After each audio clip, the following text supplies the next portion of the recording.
The cabin had been standing on my land since before I was born. My grandfather built it with his own hands, timber hauled in by mule long before the HOA ever existed. It wasn't fancy, but it was solid, quiet, and mine. The lake rested just beyond the porch, a still sheet of silver at sunrise and a mirror of stars at night. 4 years, I used the cabin as a retreat, weekends spent repairing old walls, clearing brush, and keeping the shoreline exactly the way my family always had. The HOA hated that. My land didn't match the manicured style they pushed on everyone else. They'd send notices, letters, warnings, none of which had any authority over me, because my cabin sat outside their official boundary. They didn't like hearing that. People like them rarely do. One weekend, I arrived to find tire tracks cutting through my grass. Noise rose from the lake. Then the shock hit me. The cabin was gone. Not damaged, not moved. Gone. A pile of broken timber and splintered beams sat where the porch once stood. Heavy machinery had chewed through every wall. The scent of fresh cut would still hung in the air.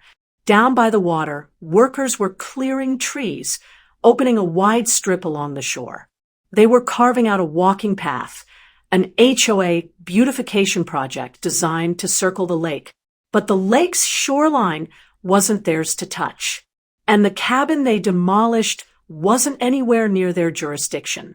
I walked the property with slow steps, taking in every footprint and exposed root. They bulldozed my history and carved greed right into the land.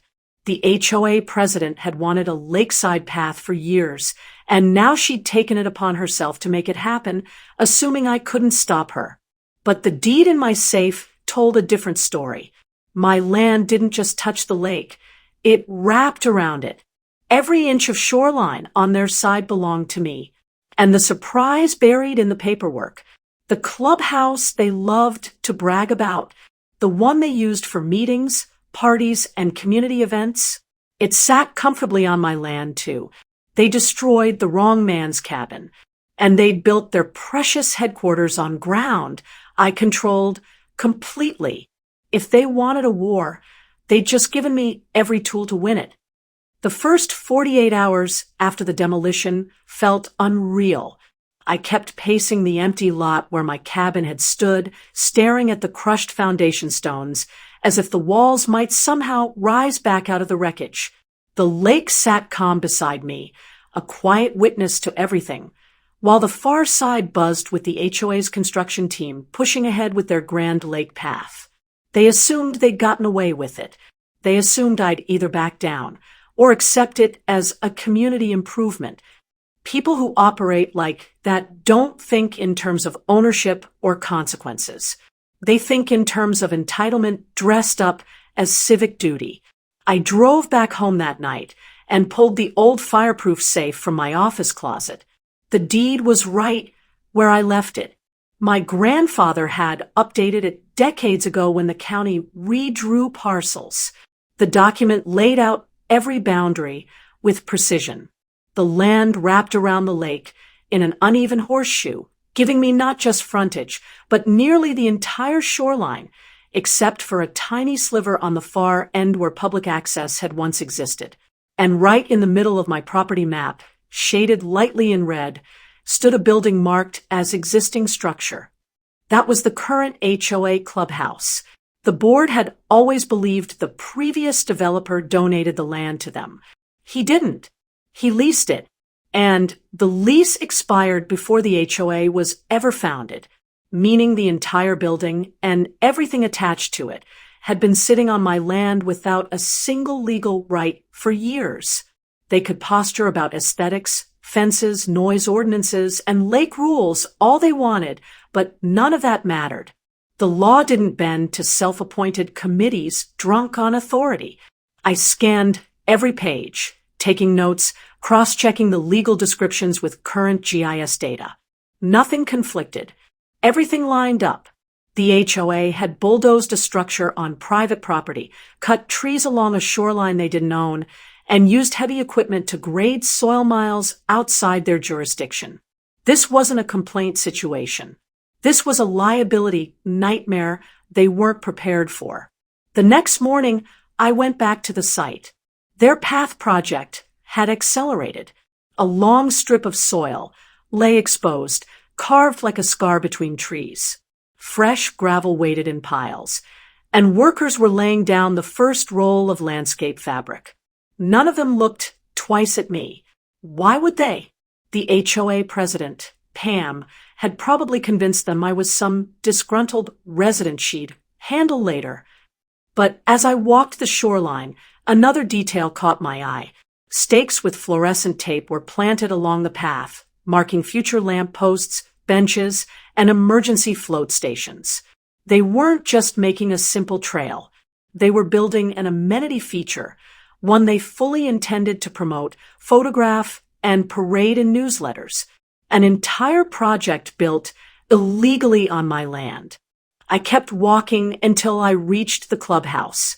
It sat on a rise overlooking the water, wide porch, stone facade, the usual suburban attempt at rustic charm.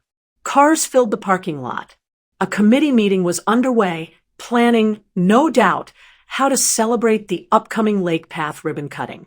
I stayed just long enough to map out where their water lines, electrical connections, and septic system entered the ground. All of it ran straight across my property. They hadn't even bothered to check the easements. On the way home, reality settled into my thinking. I didn't want revenge for its own sake. I wanted accountability. My cabin had held generations of memories. They erased it as if it were a shed in their way. No apology would bring it back, but the law could make them answer for it. I contacted a surveyor first. He walked the land with me over the next week, placing new markers, confirming boundaries down to the inch. Then I hired an appraiser to assess the value of the destroyed structure, the cost of environmental rehab, and the timber they illegally cut. Each number added weight to the case building against them. By the time all the reports were complete, the folder I carried felt heavier than any tool in my workshop. I drafted notices to the county, filed property violation reports, and prepared a demand letter that listed every infraction, every dollar owed, and every right they had trampled. I didn't send anything yet. Not until I had one final confirmation. Late one afternoon, the surveyor emailed the last document, the cross-verified parcel map showing, in sharp lines, that the clubhouse was fully seated on my land. No grace area, no shared boundary, no ambiguity. That was the moment everything shifted. The HOA thought demolishing a small cabin was the end of the story. They thought a walking path would boost property values and that I'd sulk quietly in the background. What they didn't see was the leverage they had handed me. They didn't realize their clubhouse, where they stored years of records, funds, equipment, and community assets, belonged to me more than it ever belonged to them. They wanted a lake path. I wanted justice. And the next move would make both goals collide hard enough to shake every smug expression off their faces. I delivered the notices at their next board meeting. Pam read the first page, went pale, and the room fell silent. They hadn't just built a path illegally. They'd been operating their entire HOA from a building sitting on my land. By the time they realized the consequences, it was too late. The demolition they ordered became the debt that would dismantle them.